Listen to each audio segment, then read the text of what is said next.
You're sick of my madness. Don't you tell me what I supposed to do. You're better off without me. Don't you tell me what I supposed to do. When I'm walking on the streets half naked, it's part of me, it's part of me. When I'm making my brain makeup, it's part of me, it's part of me. When you're crushing on my dreams and you're making me so full, get out of my life. I know what I'm supposed to do. When you're crushing on my dreams and you're making me so full. আসসালামু আলাইকুম everyone, সবাই কেমন আছো? আলহামদুলিল্লাহ, আল্লাহর রহমতে আমরা অনেক ভালো আছি। আশা করি আল্লাহ তোমাদেরকেও ভালো রেখেছে। সুস্থ আছি, ভালো আছি, তার জন্য একবার বলি আলহামদুলিল্লাহ। আসলে আল্লাহ সবচেয়ে বড় নিয়ামত হচ্ছে সুস্থতা। সুস্থ আছি বিধায় আরও একটি নতুন ব্লগ নিয়ে তোমাদের সামনে আসছি। আর তোমরা যারা আমাকে অনেক ভালোবাসা দিচ্ছ, আমার পাশে আছো, তোমাদেরকে সবার আগে আমি ধন্যবাদ দিতে চাই। আর যারা আমার চ্যানেলে নতুন, অবশ্যই ভালোবাসা দিও। ভালোবাসা চেয়ে নিচ্ছি। আমার ভিডিওর যে কোনো একটা পার্ট যদি তোমাদের ভালো লাগে অবশ্যই একটা লাইক দিও, চ্যানেলটা সাবস্ক্রাইব করে আমাদের সাথেই থেকো। আর ভালো বা মন্দ অবশ্যই তোমার মতামতটা জানিও। আর অবশ্যই শেষ পর্যন্ত দেখো, আজকের ভিডিওটা অনেক সুন্দর হতে চলেছে। সো কালকে যে পুডিংটা আমি বানিয়েছিলাম সেইটা অ্যাকচুয়ালি আমি বের করলাম, করে হচ্ছে যে কাটতেছি, এখন সবাই খাবো তার জন্য। আর আমার পুডিংটা কেমন হয়েছে অবশ্যই জানিও। আর আমি যেহেতু গত ব্লগে আড়ংয়ের শপিংগুলো শেয়ার করেছিলাম, সো আজকের ব্লগটা কিন্তু বেসিক্যালি আমি যমুনা ফিউচারে গিয়েছিলাম তোমার আড়ং থেকে কি শপিং করলাম এবং শপিং মলে কি করেছি, এইচ অ্যান্ড এভরিথিং সব কিছু তোমাদের সঙ্গে শেয়ার করব। তো আমরা সবাই পুডিং খেলাম, বাট আজান পুডিং খায় না। তো সে বললো যে আম্মু আমাকে ব্রেড দিয়ে হচ্ছে যে জেলি দাও। তো ওকে আমি ব্রেড দিয়ে জেলি দিচ্ছিলাম। অ্যাকচুয়ালি বড় ছেলে বা ফ্যামিলি সবাই যদিও আমরা পুডিং পছন্দ করি, আমার ছোট ছেলেটা একেবারে উল্টো। আর তোমাদের সঙ্গে শপিংগুলো শেয়ার করার আগে অ্যাকচুয়ালি আমি কি করেছি বা শপিংয়ে যাওয়ার আগে কতগুলা প্যারা সহ্য করতে হয়েছে না হয়েছে সব কিছুই তোমাদের সঙ্গে শেয়ার করলাম। অবশ্যই ধৈর্য ধরে শেষ পর্যন্ত দেখো। I know what I'm supposed to do when you're crushing on my dreams. শপিংয়ে যাব বললেই তো আসলে উড়াধুরাভাবে তোমার যাওয়া যায় না শপিংয়ে। অ্যাকচুয়ালি এটা আমার দুপুরের রান্না, আর ওদের বাবা অফিস থেকে আসার পরে আমরা বিকেলে রওনা দিব শপিংয়ের জন্য। তো আজকে রান্না হচ্ছে কুমড়া দিয়ে হচ্ছে চিংড়ি, এটা লাউ না কুমড়া, আর হচ্ছে ঢেঁড়স ভাজি। এটাই হচ্ছে আমার দুপুরের রান্না। আর রান্নাটা আমি খুব দ্রুত সেরে নিচ্ছিলাম। এদিকে আমার বাচ্চার ফাইনাল এক্সাম, তো সেক্ষেত্রে তাকেও একটু সময় দিতে হচ্ছিল। মানে সব কিছু মিলিয়ে না একই সময়ে সব কিছু শুরু, এর জন্য আমার জন্য খুবই কষ্ট হচ্ছিল। আর তোমরা কিন্তু আমাকে কেউ কমেন্টে জানাও নাই যে কি রিজনে আমি এত শপিং করছি, কারণ আমি তোমাদের সঙ্গে শেয়ার করেছিলাম যে এটা আমার ঈদের শপিং না, এটা একটা স্পেশাল দিনের জন্য শপিং। সো গেস করো যে স্পেশাল দিনটা কোনটা। সো আমরা রওনা দিয়ে ফেলেছি এখন এয়ারপোর্টের কাছে। My madness. Don't you tell me what I supposed to do. You're better off without me. Don't you tell me what I supposed to do. When I'm walking on the streets half naked, it's part of me. এয়ারপোর্টের রাস্তাগুলো বা বিল্ডিংগুলো দেখতে কিন্তু চমৎকার লাগে। আর এদের কাণ্ডটা দেখো, ওরা মানে গাড়ির সাথে কিভাবে চলন্ত রাস্তার মধ্যে এইরকম করে চলতেছে, আল্লাহ আমি তো দেখে অবাক। তার জন্য আমি আবার একটু ভিডিও করলাম, যে মানে আমারই দেখতে চমৎকার লাগছিল। আর ওদের তো ভয় হয়তো বা লাগছিল না, ভয় লাগলে নিশ্চয়ই মেন রোডে এইরকম চলন মানে বিজি একটা রোডে কখনোই তারা স্কেটিং করতো না।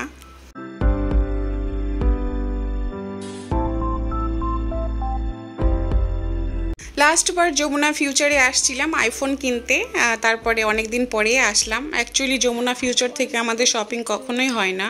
আমরা যদি উত্তরা আড়ংয়ে যে জিনিসটা চাচ্ছিলাম, যেটা তোমরা একটু পরেই দেখতে পাবা, ওইটা যদি পেয়ে যেতাম তাহলে হয়তো বা আমরা এখানে আসতাম না। তো লিফট থেকে নেমেই তোমার যে ফ্লোরে নামছি সেখানে দেখছি স্বর্ণ, আর স্বর্ণ পছন্দ না এরকম নারী হয়তো কমই আছে।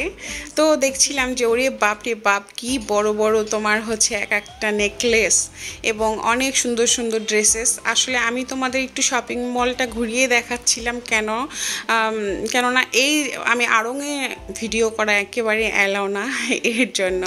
তো আমরা আড়ং খুঁজছিলাম, আমি শিওর ছিলাম না যে কোন ফ্লোরে। আর এই যমুনা ফিউচারে আসলে না আমার মাথা ঘুরে সব সময়। আমি যতবার এসেছি আমার লাইফে আমার শুধু মাথা ঘুরে, আমি দিক বিদিক কোনো কিছু খুঁজে পাই না। আমার মনে হয় কি আমাকে যদি এই মার্কেটে কেউ ছেড়ে দেয় দেন আমি বের হতে পারবো না। সত্য কথা, মনে হয় যে লিফট কোথায়, গেট কোথায়, আমি এক ফ্লোরে আছি আরেক ফ্লোরে, মানে আমার কাছে অনেক ডিফিকাল্ট মনে হয়। তো যাই হোক, আমাদের আড়ং থেকে কিন্তু আমাদের যে অপেক্ষার একটা জিনিস ছিল সেটা পেয়ে গিয়েছি। সো তারপরে আমরা যাচ্ছিলাম KFC খেতে। ওদের বাবা জোর করছিল যে আসছি যখন একটু কিছু খেয়ে যাই, তো তার জন্য আমরা KFCতে যাচ্ছি। KFCতে এসেই দেখছি যে নতুন একটা তোমার ফ্লেভার আসছে, নতুন একটা আইটেম, সেটা হচ্ছে যে ডাবল ডাউন।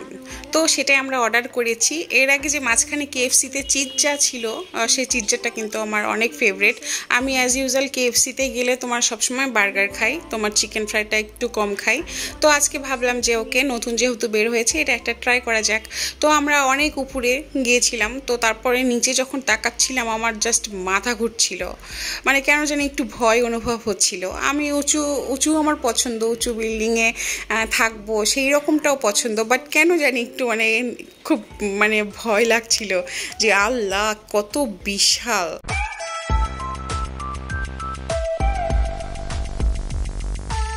তারপরে ওদের বাবা কিন্তু বলছিল আর কিছু লাগবে কিনা তুমি বলো। আমি বলছি যে না, আমার কোনো কিছুই লাগবে না, যেহেতু বাচ্চাদেরকে রেখে আসছি, চলো যাই। তারপরে আমরা হোলসেল মার্কেটে যাব। এর জন্য যেতে যেতে পথে দেখলাম যে এগুলো শোপিস অনেক সেল করছিল। তো শোপিসগুলো ঘুরে ঘুরে দেখছিলাম এবং পছন্দ হয়নি কোনো একটাও। আছে না যে তোমার প্রথম দেখায় একটা পছন্দ হয়ে যাবে আর তুমি সেটা নিবাই, সেই রকমটা আমার কোনো কিছুই পছন্দ হয় নাই। এগুলো সবসময় উত্তরাতেও পাওয়া যায়। আর যেটা পছন্দ হয়েছিল সেটা অনেক বেশি দাম চাই। আর রেদওয়ানের বাবা আমাকে দেখাচ্ছিল এই যে রেদওয়ানের গাড়ি। অ্যাকচুয়ালি আমার বড় ছেলে আর ছোট ছেলে তো গাড়ির ওপরে তাদের মারাত্মক একটা ক্রাশ আছে। সো তাদের জন্য অ্যাকচুয়ালি আমি এতটুকু ভিডিও করছিলাম যে বাচ্চারা দেখে হয়তো খুশি হবে। ঘর সাজানোর জন্য অনেক সুন্দর সুন্দর এক একটা প্রোডাক্ট অনেক সুন্দর, তোমাদের অনেক পছন্দ হবে। সো যার যেটাই লাগুক না কেন তোমরা এখানেও এসে দেখতে পারো, কেননা এখানে কয়েকটা দোকান এইরকম শো পিসের, যেখান থেকে যে কোনো একটা তো পছন্দ হবেই। Don't you tell me what I supposed to do. তারপরে আমরা যাচ্ছিলাম তোমার হোলসেল মার্কেটে। আর এই মার্কেটটা যেহেতু একদম নিচের ফ্লোরে, তো এখানে এসে দেখলাম যে অনেক ধরনের তোমার ফ্লাওয়ার স্টিকগুলো পাওয়া যাচ্ছে, বাট অনেক এক্সপেন্সিভ। ট্রাস্ট মি, অনেক এক্সপেন্সিভ এবং অনেক সুন্দর। সো আমি দেখছিলাম যে কোনো একটা যদি পছন্দ হয়ে যায় দেন নিব, বা ভাবছিলাম যে না আমার ফ্লাওয়ার রাখার মতো টপও তো নেই, তাহলে তো তোমার ওইটাও কিনতে হয়। সেই রকম অনেক চিন্তা ভাবনা করলাম, দেখলাম। যাই হোক, তো আমরা হোলসেল মার্কেটে আসার একটা রিজন ছিল, সেটা হচ্ছে কফি। আর এখানে কিন্তু বাইরের সব প্রোডাক্ট পাওয়া যায়। আর অ্যাজ ইউজুয়াল এসব কফি কখনো উত্তরাতে পাওয়া যাবে না। অলরেডি আমরা উত্তরায় চলে আসছি, দৌড়ের ওপরে চায়ের স্টলে। তো আমরা গাড়িতে বসে বসে চা খাচ্ছিলাম, যে এই পাশ দিয়ে যাচ্ছিলাম আর চা খাবো না, আর কেমন খালি খালি লাগে জানো।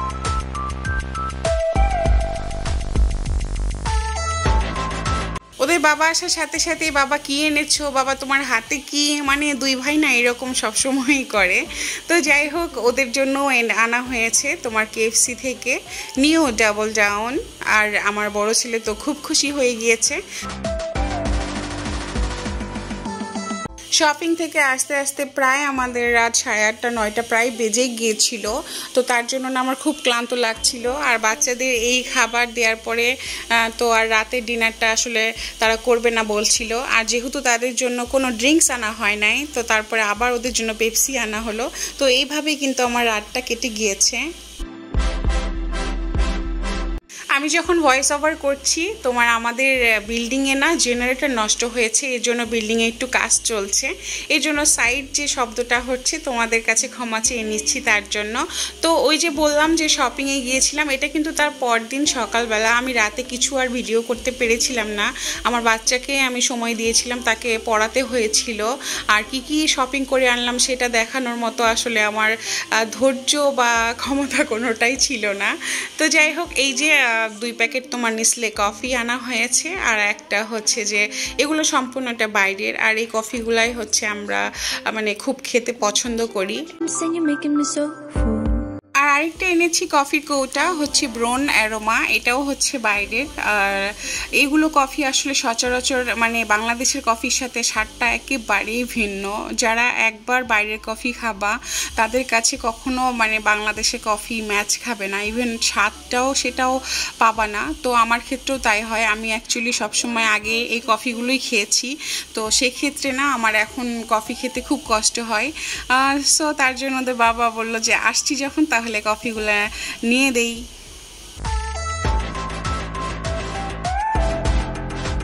পরদিন দিনটা কিন্তু আমার স্পেশাল দিনটা শুরু, আর স্পেশাল দিনটা আসলে কি তোমাদের সঙ্গে শেয়ার করেই ফেলি।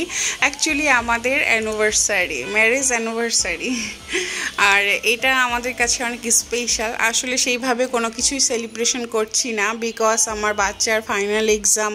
আর আমাদের ম্যারেজ অ্যানিভার্সারি আমরা কখনোই কোনো বিশাল কিছু করে সেলিব্রেশন করি না, জাস্ট একে অপরকে কিছু গিফট দেয়া বা একটু মানে আছে না যে ভালোবাসা, এটাকেই বলে ভালোবাসা বা টাইম স্পেন্ড করা একসঙ্গে।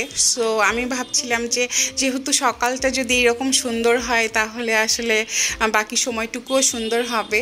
আর যেহেতু নতুন কফি আনাই হয়েছে, আর এই 2টা কাপ যে দেখতে পাচ্ছ আমি গত অ্যানিভার্সারিতে ওদের বাবা আর আমার জন্য নিয়েছিলাম, আর ট্রেটা আনা হয়েছিল আড়ং থেকে। তো ভাবলাম যে হোয়াই নট, বাসার মধ্যে একটু তোমার অনেক সুন্দর একটা ব্রেকফাস্ট, কোয়ালিটি টাইম, ওদের বাবা আবার মিউজিক ছেড়ে দিয়েছে। তো সব কিছু নতুনের মাঝে আমাদের অ্যানিভার্সারিও নতুন। আমাদের জন্য দোয়া করো।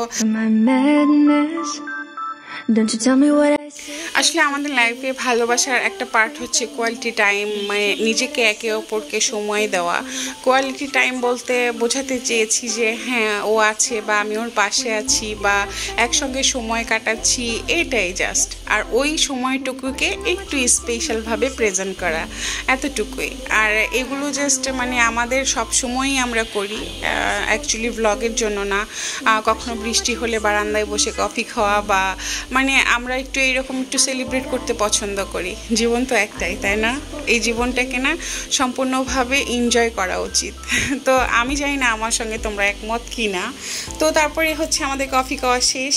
তো ভাবলাম যে কফিটা তোমার বাইরে রাখলে যদি আছে না তেলা পোকা বা পোকা লেগে কেটে ফেলতে পারে, তো আমি ডিরেক্ট একদম বক্সে ঢেলে রাখলাম। আর সেই জিনিসগুলোকে সুন্দর মতো রাখার পরে আমার স্পেশাল 2টা জিনিস তোমাদের সঙ্গে শেয়ার করব। অ্যাকচুয়ালি স্পেশাল জিনিস বলতে শপিংই তো নাকি। আর তোমাদের কেমন লাগবে অবশ্যই আমাকে কমেন্ট করে জানিয়ে দিও। আমি যেহেতু হাউসওয়াইফ, সংসারের প্রতিটি কাজ এবং সব কিছুই আমাকেই করতে হয়, এই জন্য আসলে কোনো কাজ আমার কাছে ফেলনা না। সো আমি চলে আসছি, যেটার জন্য আমি অপেক্ষায় ছিলাম স্পেশালভাবে যে তোমাদের সঙ্গে এটা আমি শেয়ার করব। ছোট যে ব্যাগটা, এটাতে আছে একটা সালোয়ার কামিজ, আর বড় ব্যাগটাতে আছে একটা শাড়ি। আর এই শাড়িটা কিন্তু আমরা উত্তরা আউটলেটে পেয়েছি, আর ড্রেসটা হচ্ছে আমি এখানে পেয়েছিলাম না, পেয়েছিলাম বাট সাইজটা মিলছিল না, এর জন্য আমাদেরকে যমুনা ফিউচারে যেতে হয়েছে। সো দেখতে থাকো আমার 3 পিস এবং শাড়ি। আমাকে অবশ্যই জানিও কেমন হয়েছে আর কালারটা কেমন হয়েছে। অ্যাকচুয়ালি আমি আড়ং থেকে ড্রেস খুবই কম পরি, কেননা সেগুলো মেক করা থাকে। আর আমি যেহেতু একটু হেলদি, সেখানে আমার তোমার বানানোটাই সবচেয়ে বেশি প্রধান আমার কাছে, এর জন্য আমি সবসময় ড্রেস তোমার বানিয়েই পরি। তো ওদের বাবা বললো যে না, এটা একটা আবার ট্রাই করো, দেখো কেমন লাগছে। তো যাই হোক, যখন পরেছি ট্রায়াল করেছি, তো ওদের বাবার খুব বেশি পছন্দ হয়েছে। আর নইলে এই একটা ড্রেসের জন্য আমরা যমুনা ফিউচারে গিয়েছি এত কষ্ট করে। তো ওদের বাবার খুব পছন্দ হয়েছে, কালারটাও অনেক সুন্দর ছিল। আর এটা হচ্ছে ড্রেসের ওড়না। আর তোমাদের কেমন লাগবে অবশ্যই আমাকে জানিও। আর আর এটা হচ্ছে সালোয়ারটা সামনে হচ্ছে প্যান্ট সিস্টেম আর পেছনে হচ্ছে রাবার, আবার চেনও আছে তোমার ছোট করা বা বড় করা। তো আমি যেহেতু ভিডিও করছিলাম আমাকে হেল্প করার মতো কেউ নেই, তো সেক্ষেত্রে আমি দেখো টিভির ওপরে রেখে ভিডিও করে দেখাচ্ছিলাম। জাস্ট মানে এইভাবে না দেখালে না আমি তোমাদেরকে সুন্দরভাবে শেয়ার করতে পারতাম না। আর এই যে হোয়াইটগুলো দেখছো সম্পূর্ণ সুতার কাজ করা। বাসায় যেহেতু কাজ হচ্ছে এত শব্দ আমি তোমাদেরকে সুন্দর করে একটু বলতেও পারছি না। আর এই যে নেকের ওপরে না টার্সেল করা আছে, তোমরা বুঝতে পারছো কি না। আর আড়ংয়ের জিনিস মানেই তোমার হাতের কাজ থাকবে, এটা স্বাভাবিক। আর আমি হচ্ছে যে আমার সাইজের চেয়ে তোমার 2 সাইজ বেশি নিয়েছি, বিকজ অফ একটু লুজ ড্রেস পরতে আমি মানে পছন্দ করি। একদম টাইট শরীরের সঙ্গে লেগে থাকা ড্রেস আমার ভালো লাগে না। আর এই নেকটা হচ্ছে এইরকম একটু কাটা টাইপের ডিজাইন করা। আর হচ্ছে যে তোমার হাতাটা ছিল যে তোমার একদম নিচের ড্রেসের নিচের পাড় বা হচ্ছে ওড়নার পাড়ের সঙ্গে একদম ম্যাচিং করা। সো এই ড্রেসটা কেমন হলো অবশ্যই জানাও। আর এই হচ্ছে আমার ফুল ড্রেস।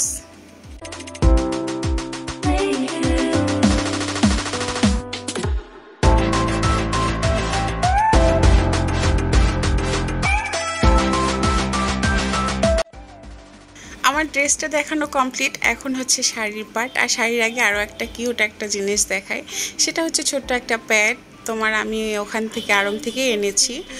তো এইটা অ্যাকচুয়ালি আমার হাজব্যান্ডের জন্য এনেছি, যে তার অফিসের ড্রয়ারে রাখবে, কোনো ছোটোখাটো নাম্বার বা কোনো কিছু লেখার কাজে ও ইউজ করতে পারবে, তার জন্য আমার কাছে কিউট লেগেছে, এর জন্য এনেছি। এটা অনেক সুন্দর। তো আমার শাড়িটা এখন দেখার পালা। আমার ড্রেসটা বা শাড়িটা দুইটাই হচ্ছে যে ওদের বাবার খুব পছন্দের।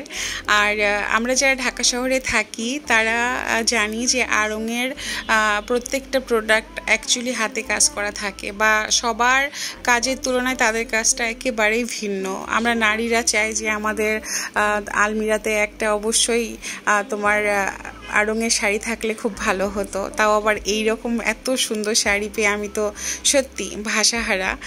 যদিও আমার শাড়িটা প্রথম দেখাতেই পছন্দ হয়েছে, বাট আমি ওদের বাবাকে বলেছিলাম যে আমার লাগবে না, যেহেতু আমি শাড়ি এতটা পরি না, তোমার সব সময় ইউজ করি না এর জন্য। বাট ওদের বাবার কথা যে না আমার পছন্দ হয়েছে আমি নিয়ে দিব। তো ওদের বাবা যদি একবার কিছু বলে যে হ্যাঁ নিব, সেটা আসলে ফেরানোর ক্ষমতা কারণে।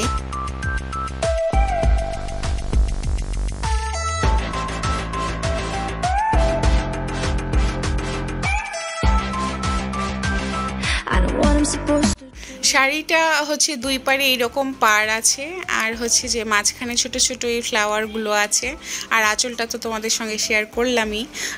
আমার শাড়িটা কিন্তু খুবই পছন্দ হয়েছে, কালারটা প্লাস তোমার সুতার সম্পূর্ণটা ম্যাচিং, ওভারঅল অনেক ভালো লেগেছে, বিধাই নেয়া। তো আমার মতো শাড়ি বা যদি 3 পিসটা নিতে চাও অবশ্যই আড়ংয়ে যেও, তোমরা পেয়ে যাবা। আসলে এই টিভিতে তোমার হচ্ছে যে শাড়ি বা 3 পিস ঝুলিয়ে দেখানো ছাড়া আমার উপায় নেই, আমি তোমাদের সঙ্গে পুরোটা শেয়ার করতে পারতাম না। তার জন্য আসলে ভালো করে যাতে দেখাতে পারি এই জন্যই আসলে এই সিস্টেমটা অবলম্বন করা। যাই হোক, তো এই যে এটা হচ্ছে আঁচলের পার্ট, আর ওইটা হচ্ছে মেঝে। তোমার হচ্ছে ব্লাউজ পিসটা বানাতে দেওয়া হয়েছে, আমি অবশ্যই শেয়ার করব যখন পরবো। আর আমাদের অ্যানিভার্সারি যেহেতু সেলিব্রেট এইভাবে করলাম, বাট আরও সেলিব্রেশন বাকি আছে। নেক্সট ব্লগে অবশ্যই আমাদের সাথে থেকো। এটা তো জাস্ট একটা শপিং, বাট কি করি না করি সব কিছু তোমাদের সঙ্গে শেয়ার করার চেষ্টা করব। অবশ্যই আমাদের জন্য দোয়া করো, আমরা যেন বাকি জীবনটা মৃত্যু পর্যন্ত এইরকম করে কাটাতে পারি। জাস্ট আল্লাহর কাছে আমাদের এটাই চাওয়া যে ভালো আছি, সুস্থ আছি, সুখে আছি, আল্লাহ যেন আমাদেরকে এইভাবেই রাখে, মৃত্যু পর্যন্ত যেন আমি আমার হাজব্যান্ডের সাথেই থাকতে পারি। সো আজকের ব্লগটা আমি শেষ করে দিব। তোমরা অবশ্যই ভালো থেকো, আর তোমাদেরকে অসংখ্য ধন্যবাদ আমার ব্লগটা দেখার জন্য। আজকের জন্য আল্লাহ হাফেজ।